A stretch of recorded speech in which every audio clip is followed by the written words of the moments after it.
Welcome to the Service MVP podcast, and my name is Joe Crisara, America's service sales coach, and I am here with it's a great honor to have this guest with me today.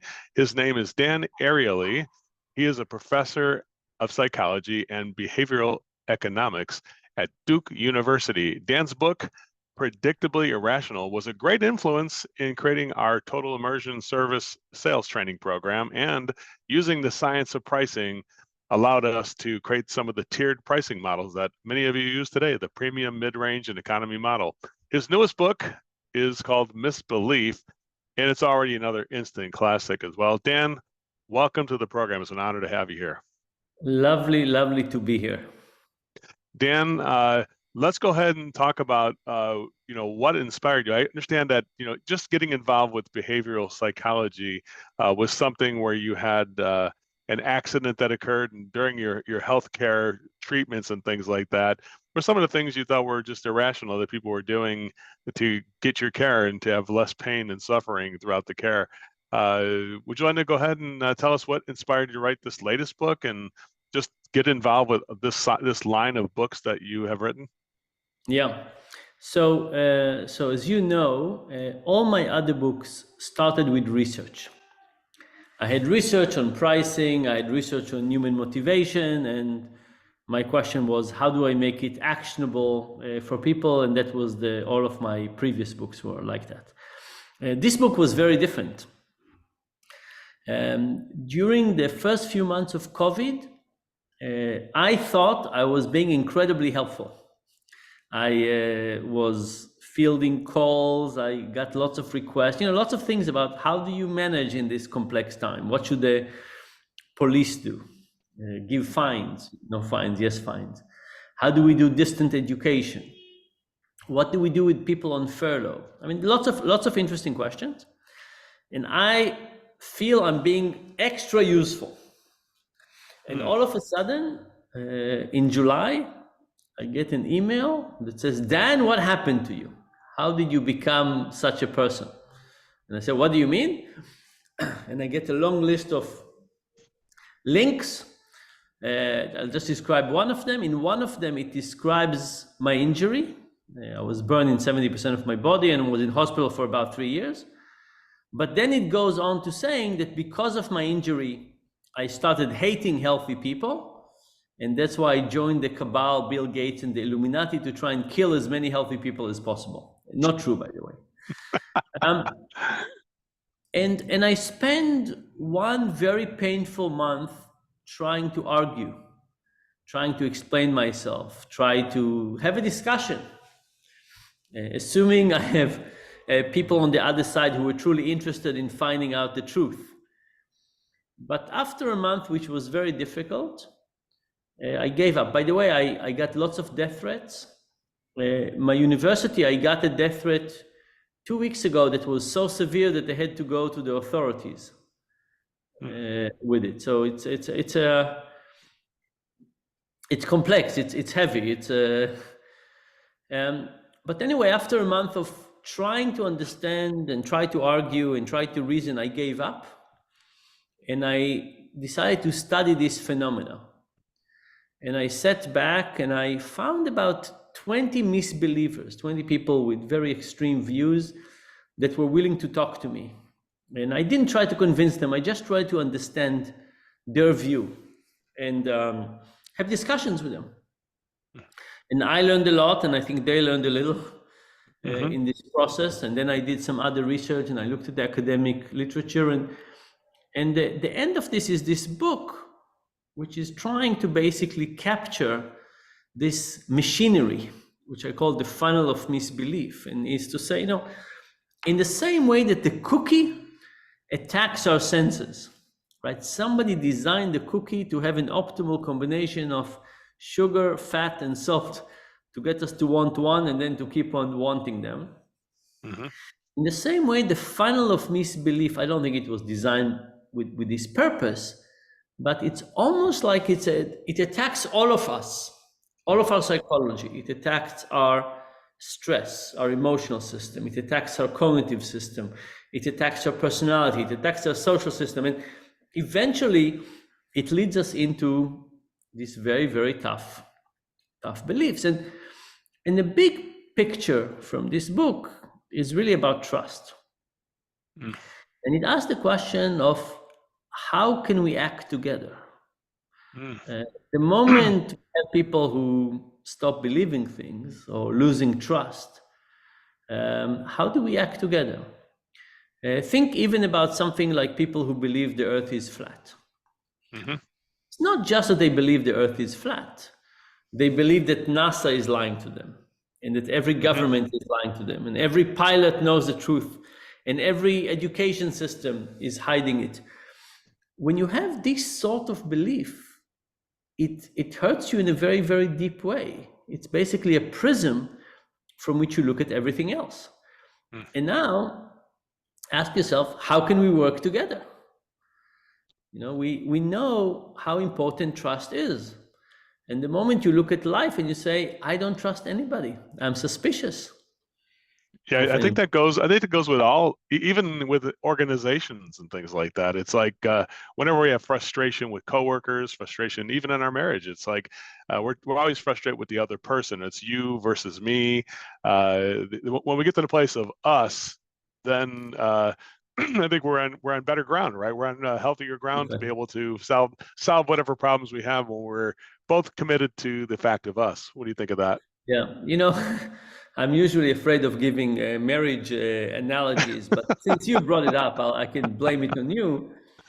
But I think about something like bickering.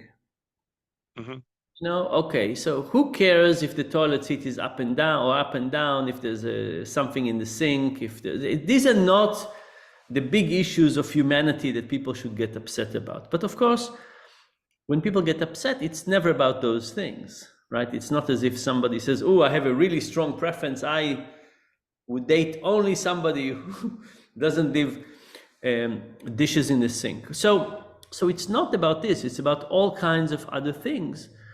And bickering is a good example because it's basically people interpret it as a sign of disrespect. So you left your shirt on didn't you hear me telling you it's important? It's not the shirt. It's the signal of the shirt as being something much bigger than that, right? All of a sudden, a shirt is not a shirt. It's a proof that you actually don't care. You don't care about me. So yeah, so those prisms on life are incredibly dangerous, and we need to get good ones. Right? I want people to always suspect good intentions rather than bad intentions. Yeah, it'd be a good way to default to that, right?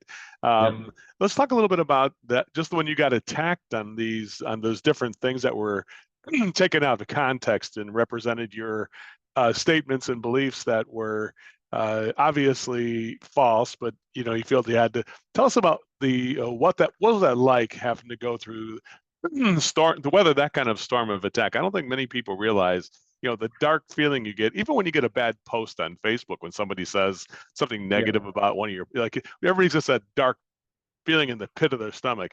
I can't imagine that people sending your place of work death threats and things like that. What's that like to even go through that experience? And how do you say, okay, I got to fight the impulse to be just terrorized and say, you know what, let me just center myself. How did you center yourself through all that? So first of all, I wasn't perfectly successful, and it is very, very tough. You know, after the attacks of Hamas on October 7th, there were even videos of my involvement in October 7th. People show the horrific images from October 7th and make claims about my connection. Again, no connection, but they make that. And, you know, even just this association is awful. So there's a concept in psychology called scarcity mindset.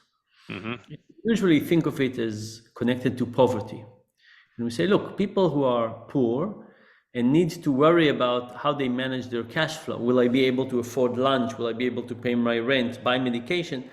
Part of their mind is busy with those things. It's not, they don't have their whole 100% dedicated to the task at hand. And in fact, if you give people at that state an intelligence test, they perform worse. Not that their intelligence goes down, it's that part of their brain is occupying. And many of us who've taken care of a sick child or spouse or parent know something about that. It's a nagging thought that doesn't go away. I would say I couldn't leave it alone. I felt that I lost 20% IQ. I felt I was trying to work, and the noise in the background of death threats and people saying they're burning my books and telling me that they're coming after me and that they know where I live, and those things just occupy part of my mind. But during the day, I was 80% able to focus, 20% I think I lost. But then at night, of course, I didn't have the same control, and lots of nightmares, lots of dreams that I'm searching for a kind place to live with less hate. That was very tough. And some people even attacked me on the street, so it wasn't just online. And when that happened, I did become very sensitive. So I would walk in the street and I would hear a shout, and I would be sure it's meant for me. I became very sensitive to those attacks. So I did take some steps. I stopped looking at things online. There were some things I decided not to share because I didn't feel like getting attacked. So it does have an effect. It's not easy to say. Well, it's impossible to say I don't care. I get it. Yeah. Well, let me just say, first of all, how much I admire the effort you're making right now, even to share this, and I really appreciate, because I think a lot of us go through dark times, and I feel attacked personally, but nothing to that level. Obviously, that is something that is, and I want to thank you for sharing. It makes us all feel better that, hey, it's not just all of us who go through this individually. I think sometimes again, you go back to us, that there's a lot of that going on in society with even our own relatives and things like that, right? I've heard one relative say that, because I asked that person lives in California, like, well, that's okay because you guys are all going to fall off the face of the earth anyway, and like it's like that's a grandfather telling their granddaughter that, right? And it's like, oh my goodness. So anyway, well, thanks for sharing that, definitely, and I think it's going to be something I can. Good, yeah. One other thing about this is that when we think about this funnel of misbelief, and we say the first condition is stress, and that's the breeding ground for misbeliefs. When we're attacked, one of the best things to do is to try and build our resilience.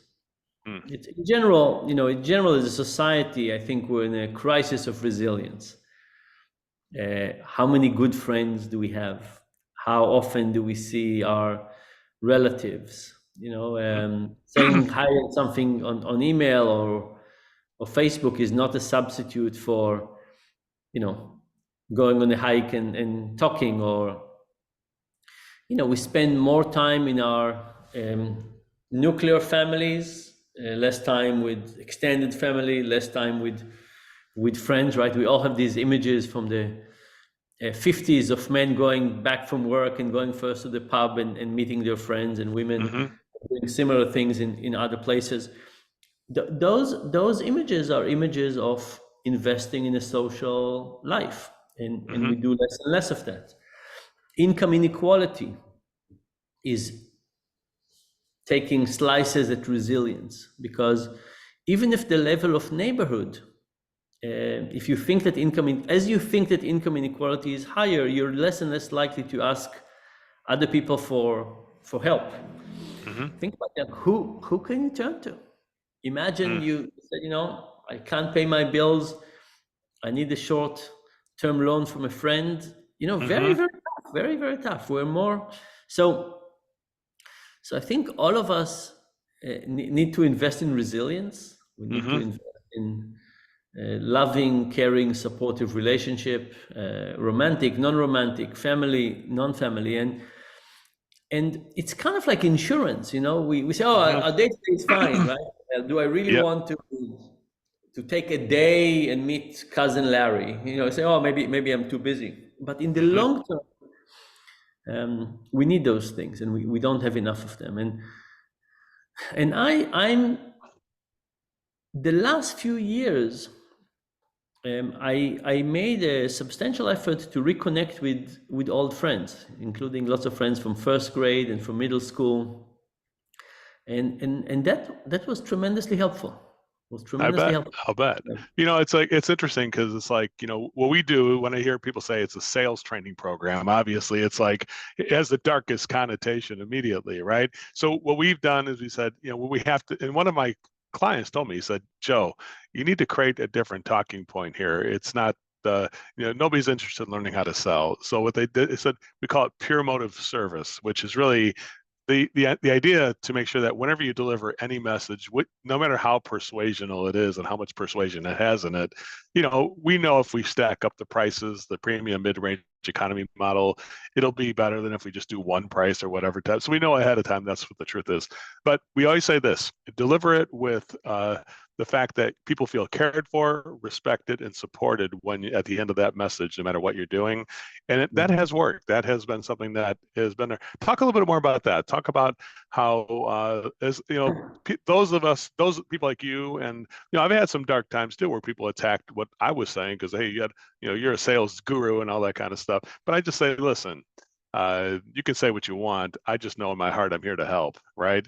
Yeah. And so I think what's the responsibility of leaders in our society, like people like you and people like me and other people, to make sure they do feel that they give back and show that they care, respect, and support other people? Tell me about that.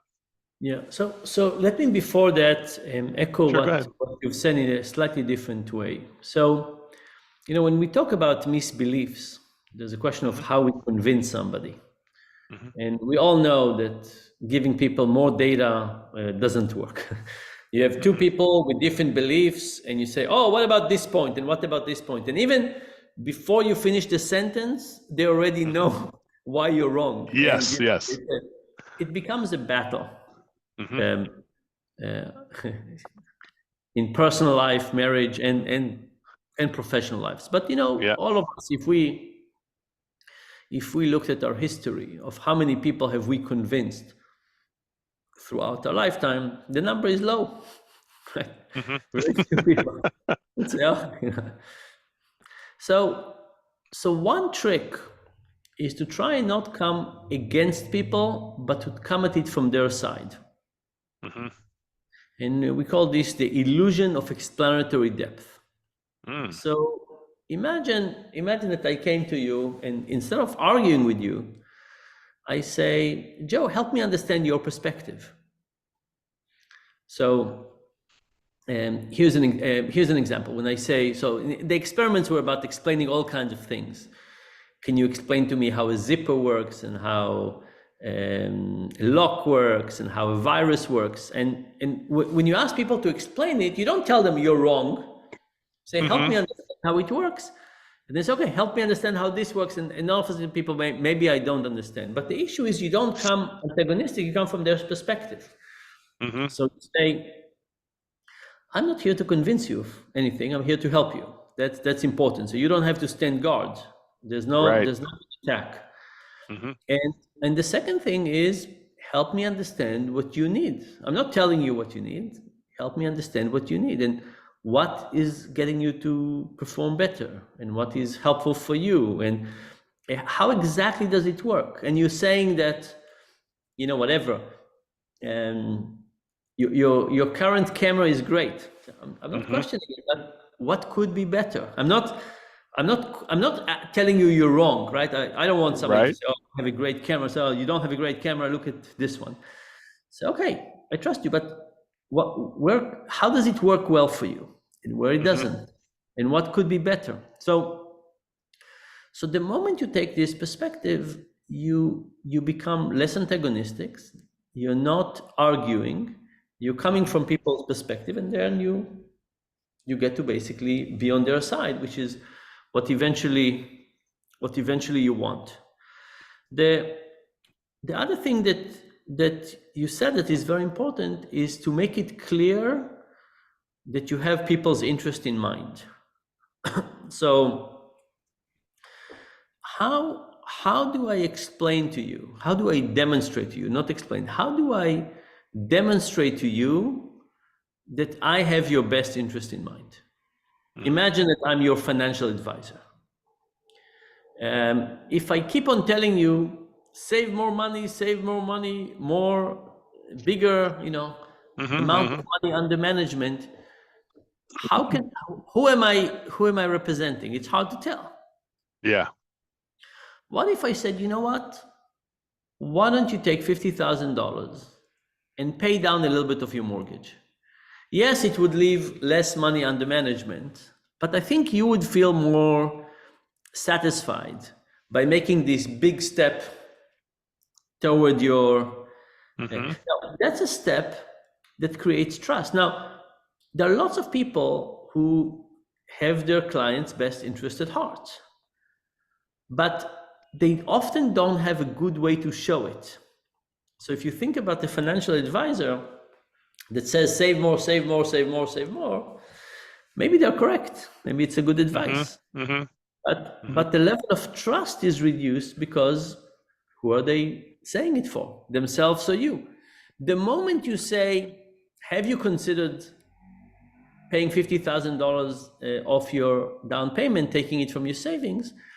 Now you say to the person, look, here's an example. I'm not telling you, I'm showing you. Like, here's an example. Yeah, I think it's the assumption, right? That I think most people, when they communicate halfway through and then expect the other person to get it, right? Like, hey, like we would say something like, hey, somebody would say, can you email the proposal? And of course I could say, no, we're not going to email it. That's stupid. We're not done with this yet. But it'd be the wrong way of saying it. So I'd say, hey, could you email the proposal? Hey, actually, I can do better than that. Why don't we just go through this a little bit more? Let's eliminate the ones that you don't want, and I'll email the one that you're interested in. If I said I could do that, what do you think of that? Oh, yeah, that's the way to. So in a way, we're kind of saying I could do better than that, right? Like you said. And I think that's the part. I think the assumption that people, when they communicate, like, hey, you need to start saving more money, but they don't give the reason that's beneficial, the because I call it, right? The because.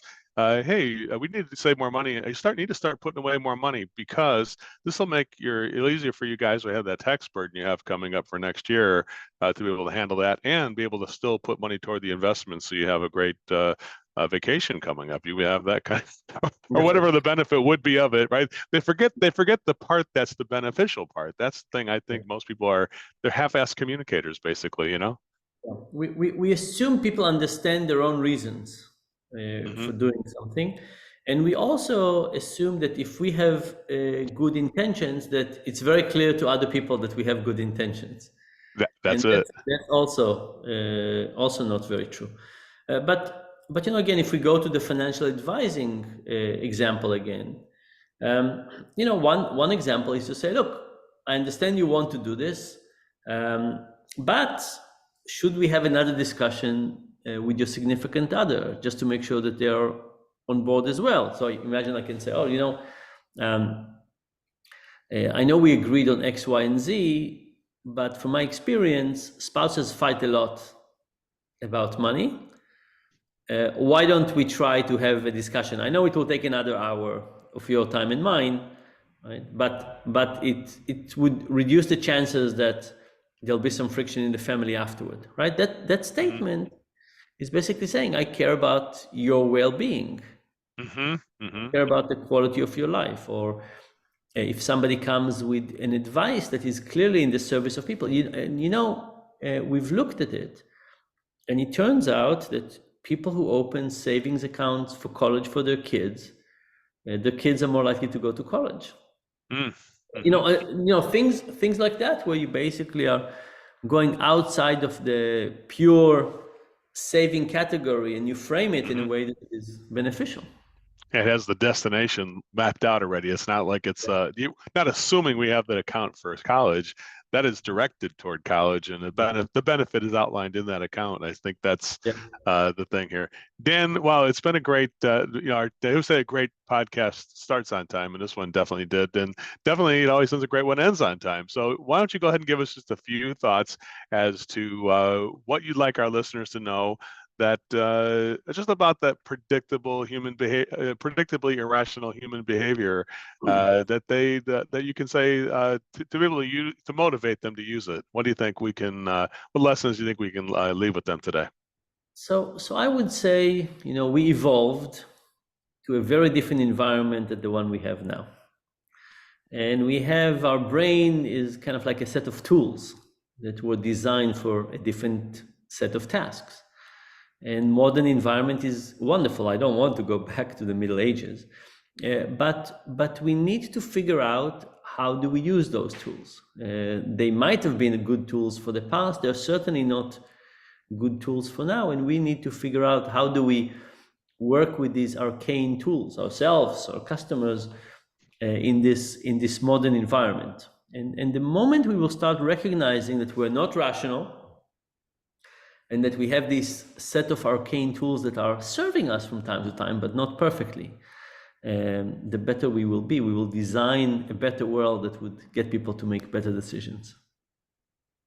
Dan, thank you so much for being on our show today, and definitely look for the replay when we have it posted. Everybody, thank you so much for listening in. Dan, thank you so much for being here. I appreciate you. My pleasure. Talk to you soon.